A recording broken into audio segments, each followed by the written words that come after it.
your main girl, your lovely host, Tifa.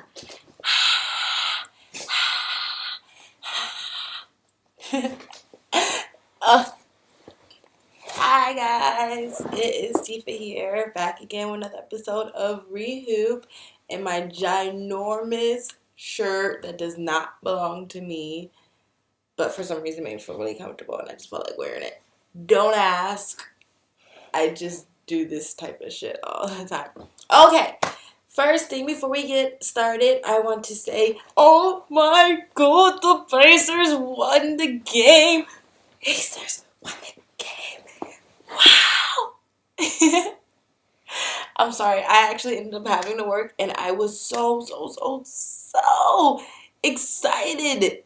Oh, I gotta scoot over. I was so excited. You guys don't even understand. I was at work and I was working and people were talking to me and bugging me like, shh, no. Pacers game on. Can't talk. And I had customers around me that were like Miami fans. I'm like, you suck. You guys are losing bad. It was honestly hilarious and a great day. And I cannot wait to share with you guys about how I felt about the game and everything else. So let's get ready for the show.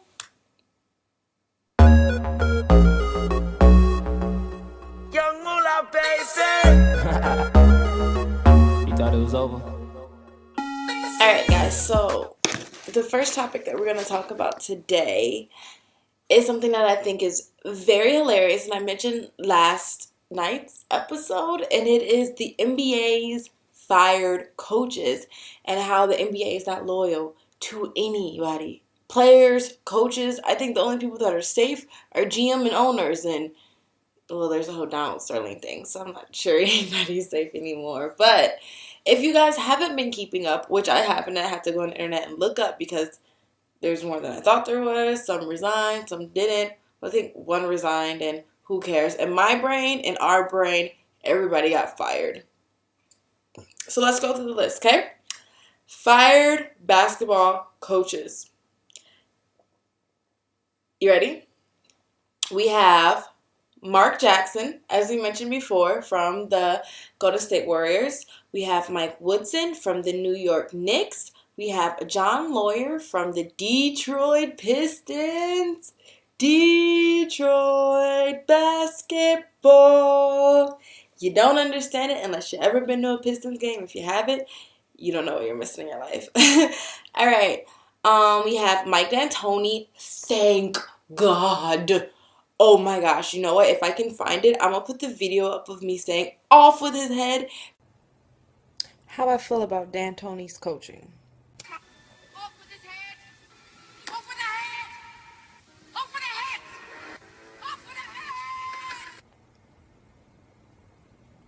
Because D'Antoni was legitimately the worst coach. And I'm so happy that he resigned.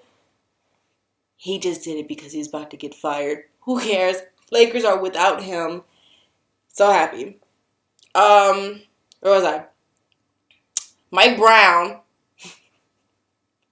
As we said, we feel really bad for Mike Brown.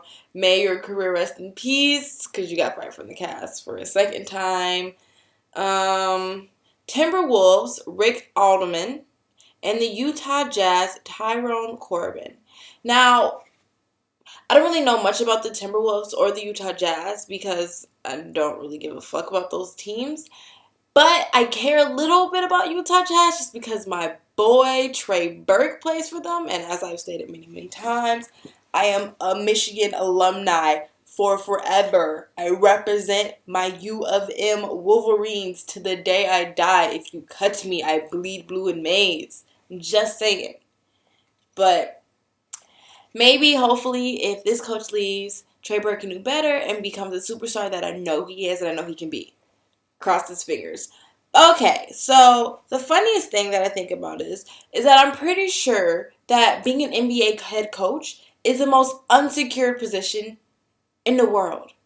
I mean, literally, people talk about looking for jobs and needing jobs all the time, but I've never seen so many people get fired every year. It's not like it's just 1 year. It's consistently every year. And it's sad to say that is not just the NBA, it's also the NFL. If we remember, a lot of NFL coaches got fired this season.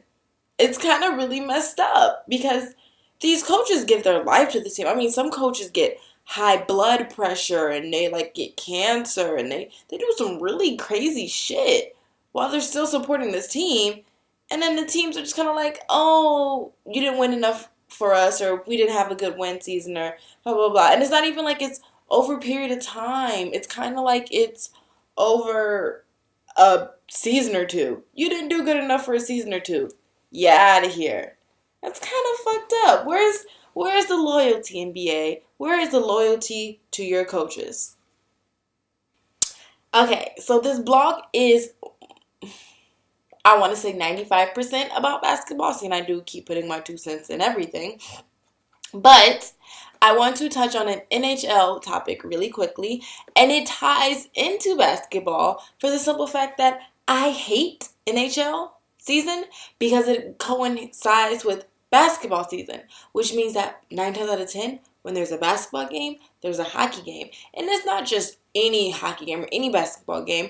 It's the basketball game that you really, really want to see, and it's the hockey game that the stupid other people really, really want to see. And you're fighting for the TVs if you can't watch it at home, or if you're at work, like me, bartending, and you have the game you want to watch on the big TV, and someone says, oh, can you put the hockey game on? And you're just like, fuck you.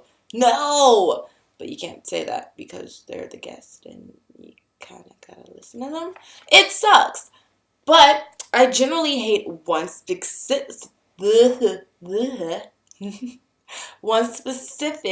NHL team, and that is the Anaheim Ducks.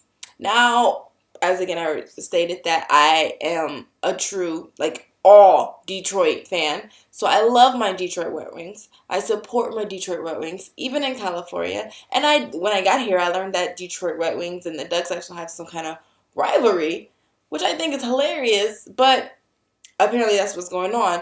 But the Ducks, I hate the Ducks the most because Ducks fans are the ones who make me turn off my basketball games. Even if everybody in the whole place, no matter where you're at, wants to watch a basketball game, the Ducks get what they want because the basketball games that maybe you don't want to see aren't a hometown game, and the Ducks are from the hometown. So it makes me really happy to report, guys, that the Ducks got their ass spanked by the LA Kings. 6-2, I think. Around there. Kicked. I didn't even know you could score that many points in NHL. So, to the Ducks, I have something very specific for you that I wanted to do just for you, so you can understand how I feel. Suck it. Oh yeah, suck it. Kiss it good, kiss it. Oh yeah, suck it, suck it, suck it, suck it, suck it, suck it, suck it, suck it, suck it, suck it, suck it, suck it, suck it. You suck. Yeah. Okay, next I want to talk about something new, and I want to do a segment for my girls who maybe watch this show. I have a friend who likes to date people who are in sports or who like sports. But she knows absolutely nothing about sports, and I usually end up telling her everything. So I decided to do a segment called Sports for Girls. Yay! So for all my female followers out there, this is for you. And right now we're just going to explain the basic things because to get to other things like positions and plays, you need to know simple things. So I'm going to go to the first simple things. An assist. An assist is just simply when you pass somebody the ball and they score from that pass. That is it. It's nothing complicated. You pass them the ball, they either shoot it, or they dunk it, or they just score. Simple as that. Next thing, 2 points. Now, I don't know if some females still think this. When I was younger, I really believed that a dunk was worth 1 point. I know it's really silly, but I was like 5. But I really thought it. So, there are no 1 points. A dunk, a layup which is simply when you just, we'll explain that another time. That's way too complicated for you guys right now. A layup and any shot inside this circle right here, the inside of the arch, is a 2. If you are outside the arch of the basketball court. Any other part outside of that arch counts as a 3. So when you hear people say, go for the 3, they are telling the person to shoot outside of the arch. Next thing, a block. Now that is kind of really simple, and the best way I can explain it is if someone was to throw something across your face to land over here, and you stopped it in between. So if someone was to throw like this sock and it was to go that way, you went boom, a block. One more time, guys. Ready? Someone was to throw something this way, boom, block. Simple. Next thing is a steal. Steal, you should get easily, especially if you're a klepto, because it's basically the same thing. If someone is dribbling the ball and you knock it out of their hand and you steal it from them, it is a steal. Just taking a ball from the opposite team. Steal. And last but not least, a foul. Now there are many different fouls, and it'll be really too complicated to go into all the different fouls right now. So we're just going to try to explain a foul in general, which is simply like this. If you hit somebody, it's a foul. That is the most simple way I can explain it. There's a lot of different weird things about it, but if you hit somebody, it's a foul. If you shove somebody, now you can bump them a little bit, but if you shove somebody, it's a foul. If you trip somebody, it's a foul. If you kick somebody, it's a foul. And there are different types of fouls, but just know that if you hit, push, or kick or trip somebody while they're in the process of shooting, it's a worse foul. That's the basics that I can go right now. And that is sports for girls for today.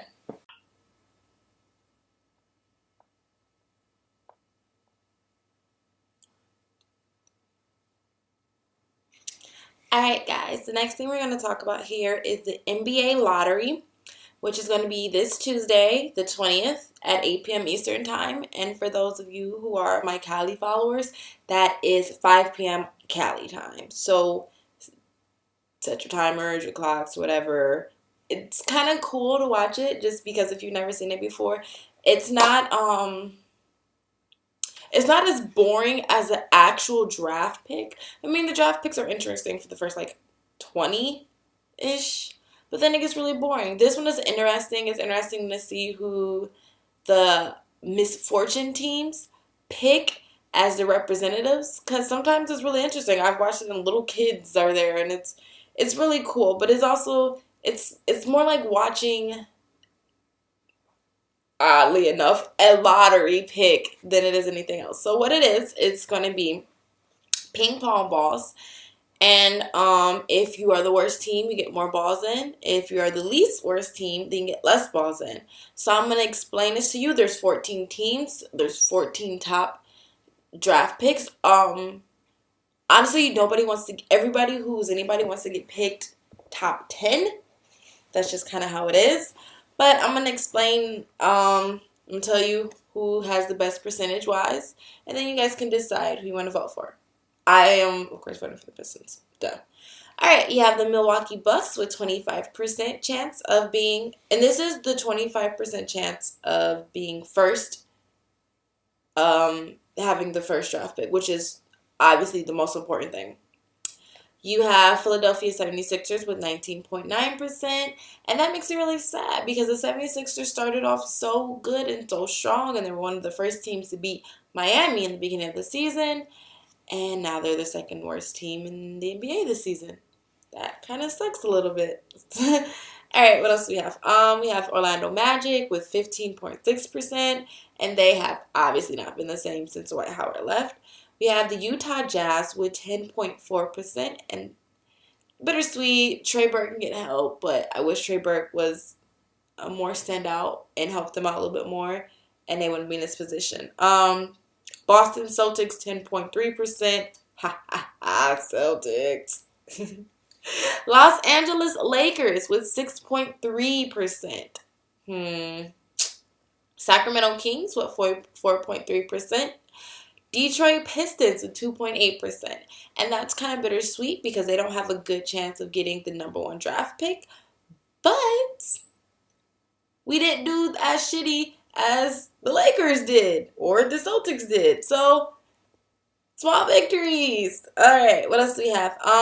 Cleveland Cavaliers with 1.7%. New Orleans Pelicans with 1.1%. Denver Nuggets with 0.8%. Orlando Magic again from the New York Knicks. So they get 2 chances, which is with 0.7%. Minnesota Timberwolves with 0.6%. And the Phoenix Suns with 0.5%. Now, like I said, I recommend that you watch it. It's a little different. It's a little bit more entertaining sometimes. And I think it'll be something fun for you guys to watch. All right, guys, it is finally here. It is finally the time to talk about the Pacers winning Game 1 in the Eastern Conference Finals. This pillow here is too stiff on my screen.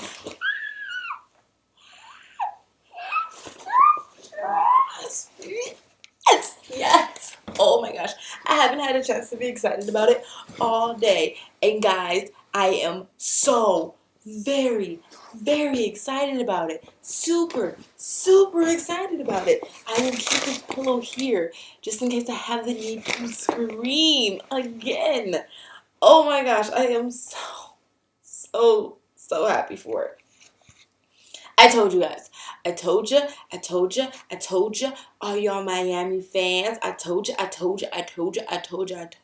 You're not beating Indiana in its hometown. Bam. And they monopolized the game. It wasn't that Miami lost or that the Indiana Pacers won. It's that they dominated the entire game. They outplayed the Heat. The Heat didn't play awful. Pacers just outplayed them. It's amazing. All right, so let's get down to what made the differences. So, Pacers didn't foul as much as the Heat. The Heat fouled a lot. Compared to the Pacers, they fouled a lot. And from what I was watching, because like I said, I ended up having to work. From what I was watching, they weren't bogus calls or like hometown favorite calls. They were actually legit calls. That's on the Heat. Shame on you guys. Should never foul that much. Pacers also rebounded more. Yes. See, what people don't understand about basketball is they always focus on shots and like 3-pointers and everything like that and offense. And they forget that one of the most important things in basketball are rebounds. Rebounds control the game. Because you're not going to make every shot that you shoot, but if you get the rebounds, you can shoot again. It's just, or you can stop the other team from shooting again. It's amazing. And they rebounded more, and that was amazing. But what I think really made the difference in Miami and the Pacers is that Miami played individually when the Pacers played well as a team. And that's something that the Pacers have been having trouble since the second half of the season. They have been playing as a team. They've been struggling. You have one team member have a great game and the other's not. Or, it's just the way that is. But today, all their players had great numbers, great stats, and a great game. And they played amazing. I mean, watching them on the court was truly tremendous to see. Whereas Miami, you still have LeBron James, you still have Dwayne Wade, who are guaranteed to score and to play hard and to play great. And they did. They really did. But, I'm sorry. There's another excitement. I'm sorry. I'm so excited. You should have seen me. Nobody else showed up for the Miami team. And that's important. You have to, a game isn't made just on your stars. No team has ever won just based on one star. They've won with a surrounding of people who supported them and helped them. It's a team, not an individual sport. Let's talk the stats about this. So, my boy, Paul George, had played 39 minutes. He had 24 points, 7 assists, and 4 rebounds. LeBron James played 41 minutes. He had 25 points, 5 assists, and 10 rebounds. That's legit. I will never knock talent. That is legit.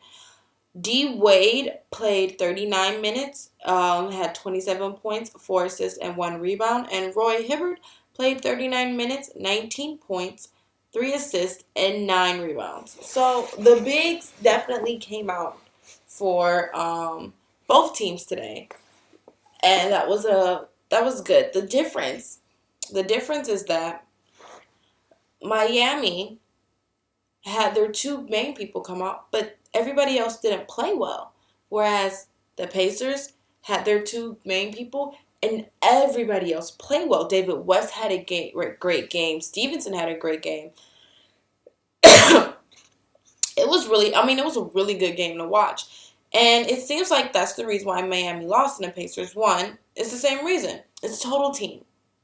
So maybe the secret to stopping Miami isn't stopping LeBron James or stopping Dwayne Wade. Maybe the secret to stopping Miami is stopping everybody else. Because you cut them away from their support, and it's just them, and they can't do it all themselves.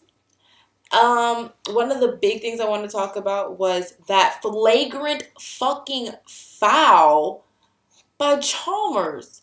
Come on CJ Watson, and then someone tried to be like, oh, but CJ Watson elbowed him. He barely elbowed him. It barely touched him. And I hope and I pray that the NBA goes and looks back on it and say, yo, that's a flagrant 2. He pushed him. He didn't shove him. He pushed him. And CJ Watson went under the table.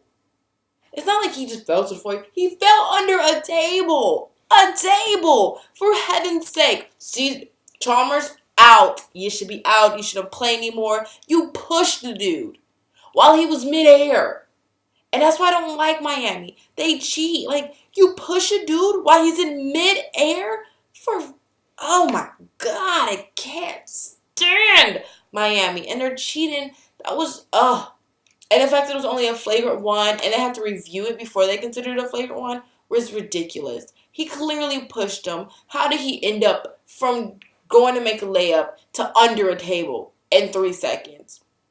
And he could have really hurt CJ Watson because he was under the table for a second. He wasn't getting up. He was under there. It looked like he hit his head. It looked like he hit his knee. He was crumpled. And even after he got from under the table, he was still hunched over in pain. They could have took out a Pacers team player and got away with it. What? That is why Miami isn't a good team, and that is why Miami is not winning the Eastern Conference Finals, because karma is coming back to you. You cheat, you hurt people to get where you got, and now it's going to come back to you. So no matter what you do to the Pacers, they play hard basketball, and they coming for that ass. So get ready. I want to give my prediction on OKC Spurs. So, OKC Spurs. OKC Spurs. OKC Spurs. OKC. Duh. Get it right. OKC is clearly winning that game. Even though they don't have Serge Ibaka, it is all about OKC, and I am so excited to see this game tomorrow. I will probably be at work, but I can't wait to report it back to you guys and for you to see my excitement. Who knows? I might even jump up and down in craziness. Alright, well, that is the show. Thank you guys for watching Rehoop with Tifa. Hope you guys have a good morning or night, depending on where you're watching this. Peace. She wanna fuck all the rappers. When a rich nigga want you, baby. And your nigga can't do nothing for you.